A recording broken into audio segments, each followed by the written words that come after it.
UFC 287 has some of the biggest fights of the year, and this is why you need to watch every single fight, because these fights, they have huge implications for their divisions, and you know what, the UFC as a whole. We're going to talk about the entire card in just a second. Before we get into it, I do want to say hello everybody, and welcome back to another video. If you are new here, my name is Kyle. I am your guy with too many YouTube channels. Let's talk UFC 287. So obviously, the biggest fight on the card is UFC 287, Alex Pereira versus Israel Adesanya 2. This is a make or break for Israel Adesanya. And it's not like the dude's 23-2, okay? Like, it's not like his career is over. It's just he's going to have a huge problem ever becoming a champion again as long as Alex Pereira is around. And honestly, I'm picking Alex Pereira to defeat Israel Adesanya.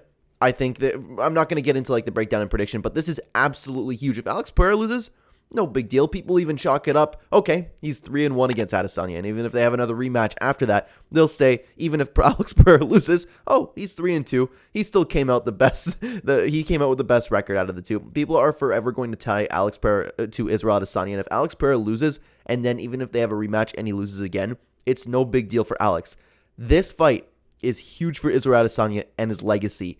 He will no longer be looked at as one of the greatest middleweights of all time if he loses this fight. Israel Adesanya is in a must-win situation. The stakes have never been higher, and I don't think they will ever be higher for Israel Adesanya in his entire career. So you can't miss that fight. Adesanya is in a must-win position. It's going to be interesting how he handles it. But speaking of must-win positions, you also have in the co-main event, Jorge Masvidal.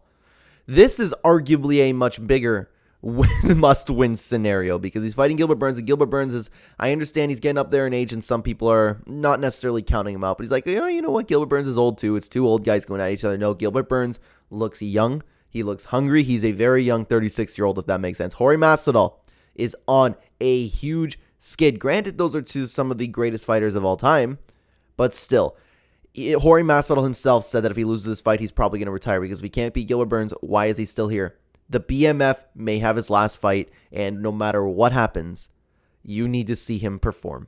It's probably going to be a good fight. He's fighting Gilbert Burns. It's a favorable matchup for Jorge Masvidal. Out of everybody in the division, I feel like Gilbert Burns is probably the one where he'll be able to shine the most, but I'm still picking Gilbert Burns to win.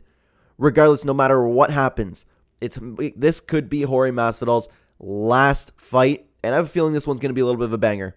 It's going to be back and forth, but ultimately I do think Gilbert Burns is going to get the win.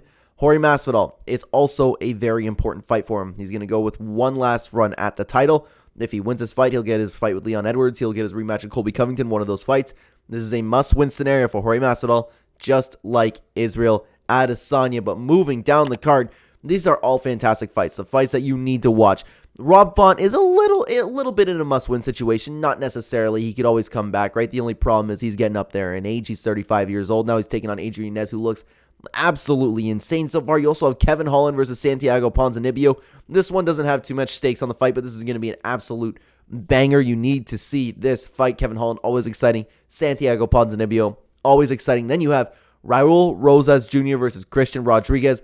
Raul Rosas Jr., this is going to be really fun. If you guys have not seen it, he's the 18-year-old that busted into the UFC, and he's on an absolute tear right now. He's looking great, so if you want to be an early witness of something that could potentially be so special, possibly the youngest champion of all time, then check out Raul Rosas Jr. You want to be here for the first time that he comes in and actually gets tested in the UFC. Guys, all of these fights on the card are fantastic. I'm not here to talk about every single fight on the card because every single fight on this card you could go in, you could take a look at. These are great fights. You have Michelle Waterson versus Luana Pinheiro, Gerald Meerschaert versus Joe Pyfer. I'm a big Joe Pyfer fan. I really like that guy so far. Carl Williams stepped in to take on Chase Sherman.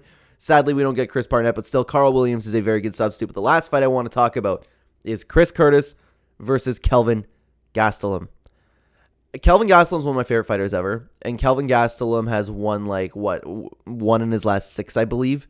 He is on a horrible skid, and he's also been taking on the greatest fighters ever. Okay, he's been off with injuries. I watched Kelvin Gastelum's YouTube video, and I'm very worried for him because he said that he has one more championship run in him. Even though he's only about 31 years old, he's still been in the game forever. He's been fighting for so long. This could also be Kelvin Gastelum's last fight. He didn't say anything concrete like Jorge Masvidal did, where he's like, I'm going to hang it up if I lose this fight.